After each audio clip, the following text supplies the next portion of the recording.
حضرت امام راضی رحمۃ اللہ علیہ بہت بڑے مفسر، محدث، محقق اور علوم عقلیہ اور نقلیہ کے ماہر تھے۔ جب یہ ظاہری علوم حاصل کر کے فارغ ہوئے تو اپنے نفس کی اصلاح و تربیت کے لیے کسی اللہ والے کی تلاش میں نکلے اور دور دراز کا سفر کیا، لیکن ان کو کسی بزرگ سے مناسبت معلوم نہ ہوئی۔ آخر کار تلاش کرتے کرتے ایک بزرگ کے پاس پہنچے تو ان سے کچھ مناسبت محسوس ہوئی۔ ان سے جا کر درخواست کی کہ آپ مجھے بیعت فرما لیجئے، میں آپ کی خدمت میں رہ کر اپنے باطن کی تربیت چاہتا ہوں۔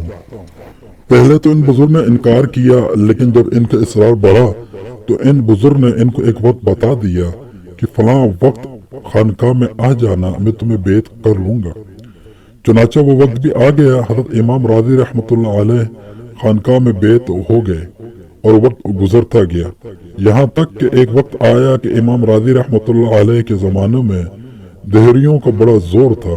وہ اللہ تعالیٰ کے وجود کا انکار کرنے والوں کو دہریہ کہا کرتے تھے، اور یہ منکرین خدا یہ چاہتے تھے کہ عقل کے ذریعے اللہ تعالیٰ کے وجود کو ثابت نہ کیا جائے۔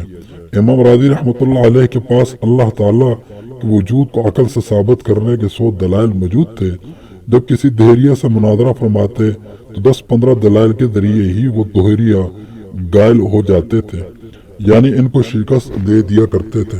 اتفاق سے امام راضی رحمۃ اللہ علیہ کے پیر کی زندگی ہی میں امام راضی رحمۃ اللہ علیہ کا انتقال کا وقت قریب آ گیا۔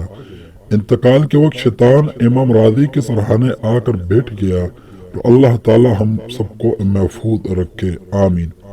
شیطان نے امام راضی رحمۃ اللہ علیہ سے کہا، بتاؤ کہ اللہ کا وجود ہے یا نہیں؟ امام راضی نے فرمایا، کیوں نہیں، وجود تو ہے ہی۔ شیطان نے کہا، تمہارے پاس کیا دلیل ہے؟ امام راضی رحمۃ اللہ علیہ نے ایک عقلی دلیل پیش کی، شیطان نے اس دلیل کو توڑ دیا۔ امام راضی رحمۃ اللہ علیہ نے دوسری دلیل دی، شیطان نے اس کو بھی توڑ دیا۔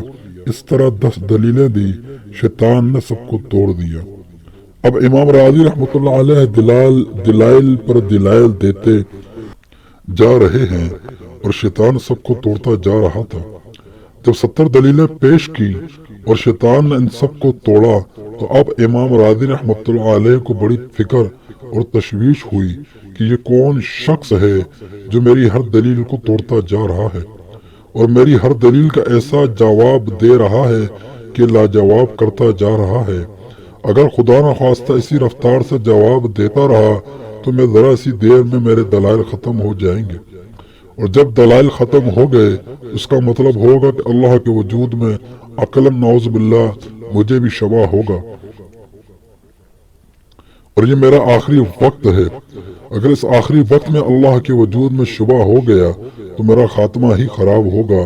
چنانچہ امام راضی رحمۃ اللہ علیہ یہ سوچ کر اور پریشان ہو گئے، یہاں تک آپ نے 99 دلیلیں دے دیں اور شیطان نے 99 دلیلیں توڑ ڈالیں، اور امام راضی رحمۃ اللہ علیہ پسینہ پسینہ ہو گئے، اٹھ کھڑے ہوئے کہ یہ کیا ماجرا ہے۔ اب دیکھیے، چونکہ کچھ عرصہ تک ان کا ایک بزرگ سے تعلق تھا، اسی وجہ سے وہ تعلق کام آیا۔ اس وقت اللہ تعالیٰ نے ان بزرگ پہ امام راضی رحمۃ اللہ علیہ کی اس گھبراہٹ اور پریشانی کی کیفیت کو منکشف فرمایا۔ اس وقت وہ شیخ وضو فرما رہے تھے، ان کے ہاتھ میں پانی کا لوٹا تھا۔ اسی حالت میں وہ لوٹا انہوں نے زمین پر مارا اور کہا، اے راضی، یوں کیوں نہیں کہہ دیتا کہ میں اللہ تعالیٰ کو بغیر کسی دلیل عقلی کے مانتا ہوں۔ اللہ تعالیٰ نے اس بزرگ کی الفاظ امام راضی رحمۃ اللہ علیہ کے کان میں پہنچا دیے۔ جب ان بزرگ کی آواز امام راضی رحمۃ اللہ علیہ کے کان میں آئی، اے راضی رحمۃ اللہ علیہ، یوں کیوں نہیں کہتا کہ میں اللہ کو بغیر کسی دلیل عقلی کے مانتا ہوں؟ امام راضی رحمۃ اللہ علیہ نے فوراً یہ الفاظ اپنی زبان سے کہہ دیے۔ بس یہ کہنا تھا، شیطان فوراً وہاں سے اٹھ کر بھاگ گیا، اس لیے کہ اس دلیل کا کوئی جواب نہیں تھا جس کو وہ توڑتا۔ اس دلیل کو کوئی توڑ ہی نہیں سکتا کہ میں بلا دلیل اللہ کو مانتا ہوں، آخرت کو مانتا ہوں، جنت اور دوزخ کو مانتا ہوں۔ بس یہ الفاظ کہے اور اس کے بعد امام راضی رحمۃ اللہ علیہ کا انتقال ہو گیا، اور نیک تعلق کی برکت سے اللہ تعالیٰ کا فضل ہوا کہ اس کا خاتمہ ایمان پر ہوا۔